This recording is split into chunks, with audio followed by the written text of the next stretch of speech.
नमस्कार, आप देख रहे हैं न्यूज 18। मैं हूं आपके साथ मेनका चौधरी।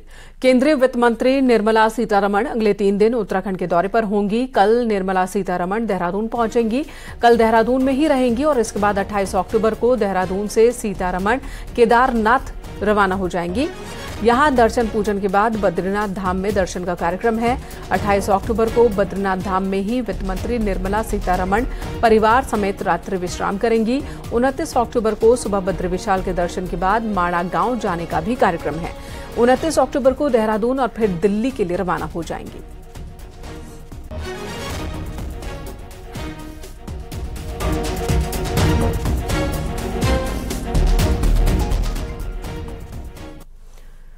मुख्यमंत्री पुष्कर सिंह धामी चेन्नई में है और यहां ग्लोबल इन्वेस्टर समिट को लेकर रोड शो का आयोजन किया गया है। इस दौरान हेल्थ केयर, फार्मा, एनर्जी समेत कई सेक्टर्स में 10,151 करोड़ के एमओयू साइन हुए।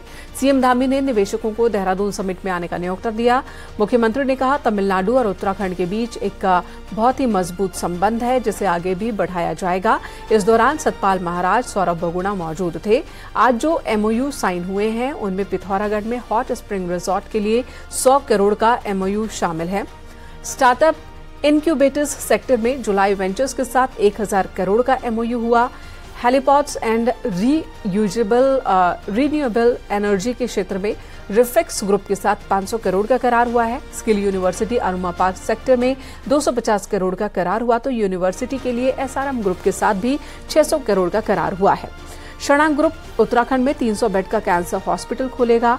इसके अलावा 1000 करोड़ का करार इस ग्रुप के साथ हुआ है। सर्वोदय ग्रुप ऑफ हॉस्पिटल के साथ 1000 करोड़ तो अपोलो हॉस्पिटल के साथ 500 करोड़ का एमओयू साइन हुआ है। निश्चित रूप से यहाँ के लोग वहाँ आएंगे, वहाँ के लोग यहाँ जाएंगे। ये हमारा एक परस्पर आदान प्रदान भी होगा। अच्छा जो है एक एटमॉस्फेयर बनेगा लोगों के लिए, एक निवेश का भी। और हमारे प्रधानमंत्री आदरणीय मोदी जी के नेतृत्व में आज पूरी दुनिया के अंदर एक ऐसा एटमॉस्फेयर बना है कि पूरी दुनिया के लोग आज इन्वेस्टमेंट करने के लिए, अपना उद्योग लगाने के लिए, काम के लिए आज भारत आ रहे हैं। क्योंकि अब आने वाले जो साल हैं, आने वाला जो अमृत काल है, आने वाले 25 साल हैं, वो पूरी दुनिया भारत को भविष्य के रूप में देख रही है। इधर उपराष्ट्रपति जगदीप धनखड़ देहरादून पहुंच चुके हैं। राजभवन में राज्यपाल गुरमीत सिंह और उनकी पत्नी ने राजभवन में उनका स्वागत किया, जहां उनके सम्मान में संस्कृति विभाग के कलाकारों ने सांस्कृतिक विरासत पर आधारित प्रस्तुतियां दी। आईटीबीपी के कलाकारों ने भी अपने गायन और बांसुरी वादन की सुंदर प्रस्तुतियां दी हैं। इस मौके पर उपराष्ट्रपति ने राजभवन स्थित राज प्रज्ञेश्वर मंदिर में पूजा अर्चना की, बोनसाई गार्डन, नक्षत्र वाटिका का भ्रमण किया।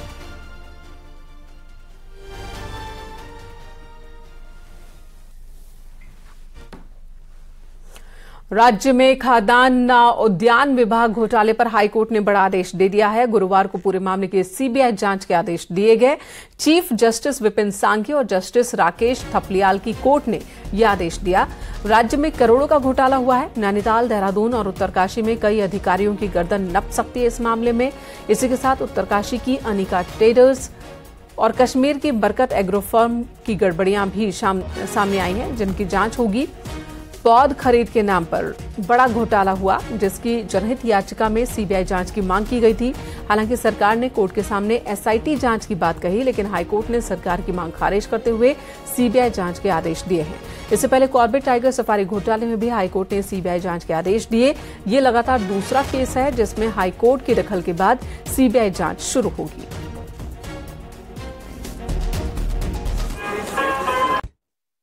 दस्तावेज एग्जामिन करें और अपनी रिपोर्ट में कहा कि ये प्रिलिमिनरी इंक्वायरी केस बनता है।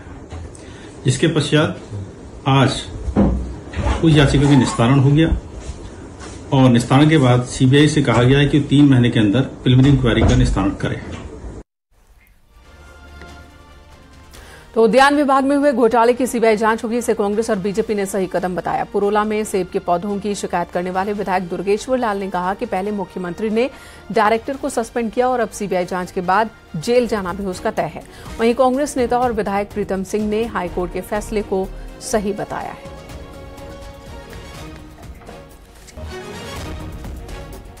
में किस तरीके से भ्रष्टाचार फैला था, जो उद्यान डायरेक्टर था ववेजा के राज में, उसको आज हाईकोर्ट ने भी, चीफ जस्टिस ने भी ये मान लिया है।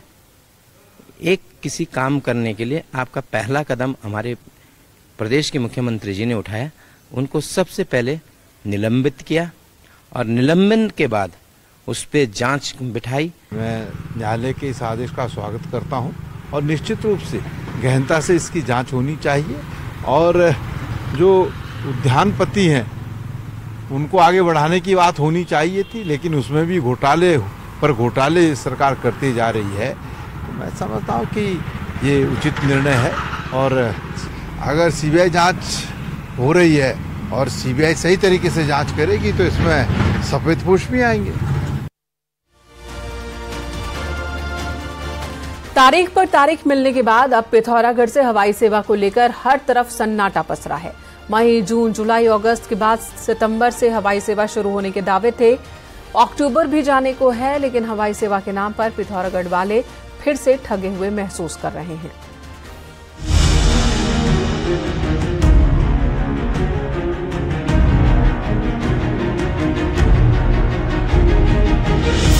मार्च 2020 से बंद पड़ी पिथौरागढ़ की हवाई सेवा को शुरू करने के लिए पिछले 3 सालों में दर्जनों दावे किए गए, लेकिन दावों की जो झड़ी इस साल देखने को मिली वो ऐसा कम ही होता था। इस साल मई से लेकर सितंबर तक एक नहीं बल्कि कई दर्जन बार तारीखों का ऐलान हुआ। लोग बेसब्री से दावों को हकीकत में बदलने का इंतजार करते रहे, लेकिन ये दावे पूरी तरह हवाई साबित हो चुके हैं। पिथौरागढ़ की जनता है बहुत बार ठगी जा चुकी है। अब हम इनके से जो आजकल चल रही कारों में कैसे विश्वास कर लें, जैसे कि दूध का जला मट्ठे को भी फूक फूक कर पीता है। तो जब तक धरातल पर एयरपोर्ट नहीं आ जाते, जहाँ से यातायात सुलभ नहीं हो जाता है, तब तक पिथौरागढ़ वासी कोई इस पर भरोसा नहीं करेंगे। डीजीसीए ने नैनीसैनी एयरपोर्ट को लाइसेंस जारी कर दिया है और उसके बाद फ्लाई बिग एयरलाइंस को पिथौरागढ़ से प्लेन उड़ाने का जिम्मा भी दिया गया। यही नहीं, एयरपोर्ट के दर्जनों टेक्निकल इश्यूज को भी दूर किया गया। साथ ही साथ फ्लाई बिग एयरलाइंस का 20 सीटर प्लेन 7 समंदर पार कर देहरादून तक लाया गया। फिर दावा किया गया कि 25 सितंबर से हवाई सेवा हर हाल में शुरू होगी, लेकिन महीना गुजरने को है, नतीजा सिफर ही है। यहाँ पर जो है मॉक ड्रिल और सिक्योरिटी की बैठक ये सब जो है बीच बीच में चलती रहती है। तो हमारी पूरी तैयारी है। एटीसी टावर भी हमारा ओके हो गया है और अब जो है ये यूकाडा और जो है फ्लाई विंग जो कंपनी है इसके बीच में जो है एक एमओयू का साइन होना है। अब उसी के पश्चात जो है ये कभी भी शुरू हो सकता है।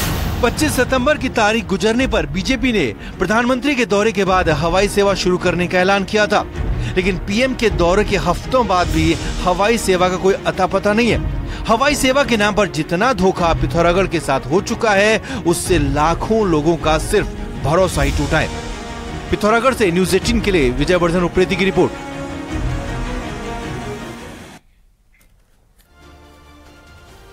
इधर नैनीताल शहर के सौंदर्यीकरण के काम लंबे समय से या तो शुरू ही नहीं हो सके या फिर आधे अधूरे हैं। नए टेंडर फिर से निकाल दिए गए हैं। देखिए ये रिपोर्ट।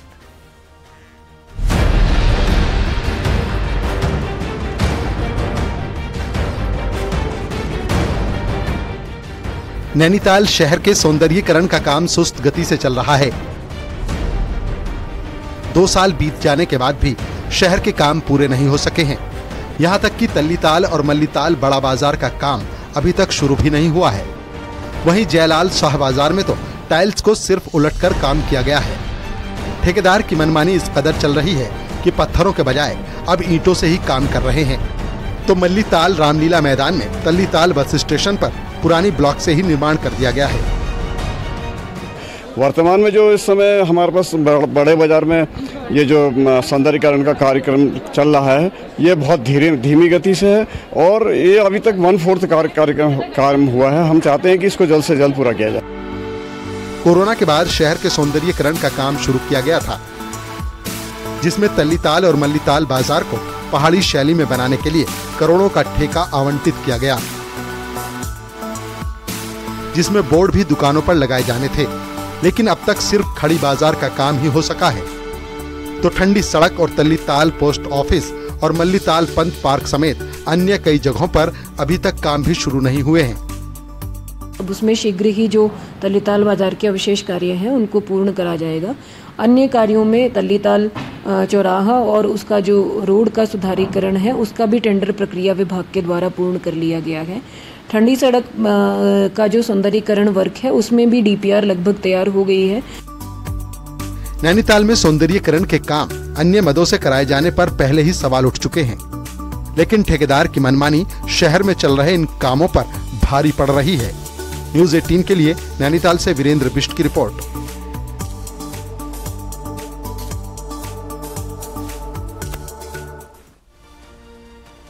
जोशीमठ के रविग्राम में इस समय रामलीला का मंचन चल रहा है, जिसमें गुरुवार को श्री राम के राज्याभिषेक के साथ रामलीला का समापन हुआ। 10 दिनों से कड़ाके की ठंड के बीच लोग रामलीला का मंचन देखने दूर दूर से पहुंच रहे थे। रामलीला को नया स्वरूप देने का प्रयास भी गांव के युवक मंगल दल, महिला मंगल दल की ओर से किया गया।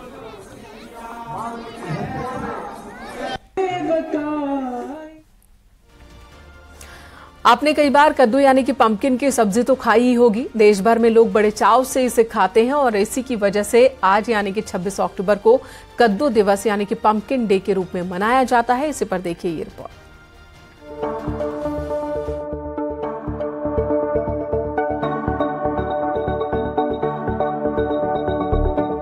कद्दू यानी पंपकिन की सब्जी आमतौर पर घरों में बनती है। ठंडी तासीर की होने की वजह से ये सब्जी गर्मियों में अक्सर खाई जाती है। कद्दू में विटामिन सी प्रचुर मात्रा में होता है, साथ ही बीटा कैरोटीन होता है जो कई बीमारियों से छुटकारा दिलाने में मदद करता है। कद्दू के बीजों के पोषक तत्वों से भरपूर होते हैं जो हाई ब्लड प्रेशर को कंट्रोल करने से लेकर वजन कम करने में मदद करते हैं। कद्दू की इन्हीं खूबियों की वजह से हर साल 26 अक्टूबर राष्ट्रीय कद्दू दिवस मनाया जाता है। कद्दू की बहुत बढ़िया डिमांड रहती है, हमेशा रहती है, साल भर रहती है कद्दू, और इसकी बहुत बढ़िया पैदाइश भी होती है और इसकी मांग भी मार्केट में बहुत ज़्यादा रहती है। जहाँ तक कद्दू की अपनी प्रॉपर्टी की बात है उसमें एंटीऑक्सीडेंट होते हैं। इसके अलावा थोड़ा कैंसर प्रतिरोधी क्षमता भी होती है और त्वचा के लिए ये फायदेमंद माना जाता है। पहाड़ में कद्दू की सब्जी साल भर खाई जाती है। पहाड़ के कद्दू की शहरों में भी अच्छी डिमांड है। वहीं बागेश्वर के एक गांव है नौगांव, इसकी पहचान ही सिर्फ कद्दू से जुड़ी हुई है। कहा जाता है कि सबसे पहले यहाँ एक अंग्रेज कमिश्नर ने लाकर कद्दू के बीज दिए, इसके बाद गाँव वालों ने कद्दू की खेती करना शुरू कर दिया और आज भी एक गांव सिर्फ कद्दू की खेती के लिए जाना जाता है।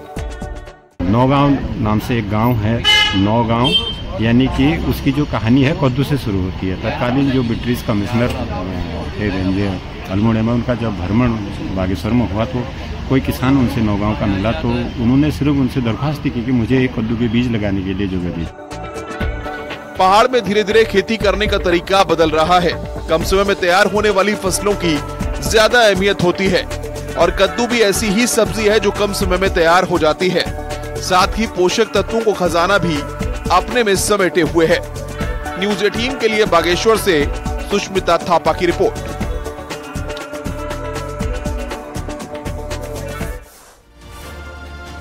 यहाँ रुकेंगे एक ब्रेक के लिए, खबरें जारी हैं।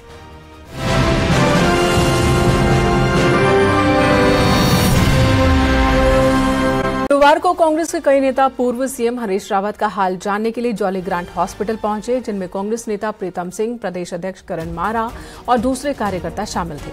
शंकराचार्य राजेश्वरम महाराज भी हाल जानने हॉस्पिटल पहुंचे। मंगलवार काशीपुर के नजदीक पूर्व सीएम हरीश रावत की कार डिवाइडर से टकरा गई थी, जिसके बाद डॉक्टर्स की सलाह पर उन्हें जॉली ग्रांट हॉस्पिटल में एडमिट करवाया गया। फिलहाल हरीश रावत की तबीयत ठीक बताई जा रही है।